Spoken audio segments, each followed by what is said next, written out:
Okay lang pagka medyo tumataba yung babae. Yung sa kanila tumataba din naman eh. Pero yung lalaki hindi pwede. Paano masabi? Umuurong kasi. Hindi ko na natiis. Kumuha ako ng babae kagabi. Sa sobrang sabi ko, pagpasok pa lang ng pinto, pinatay ko kagad yung ilaw. Sabay yakap sa kanya. Romansa, sa liig, hanggang umabot sa dibdib niya. Sabay sip-sip. Kaso bigla akong napahinto. Nung may nalasahan akong kakaiba, kaya tinanong ko siya, bagong panganak ata. Sabi niya, hindi ah. Kaya ako nagtaka. Hindi ko yung ilaw, tiningnan ko. Pambihira. May pigsa pala. Aray!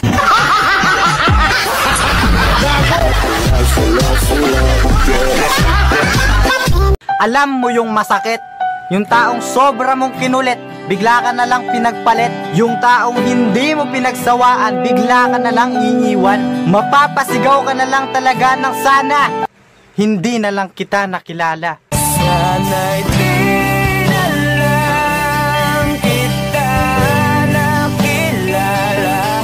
Sa lahat ng mga inaanak ko, hanggat walang girlfriend si Ninong, wala munang mamamas ko. Maraming salamat po.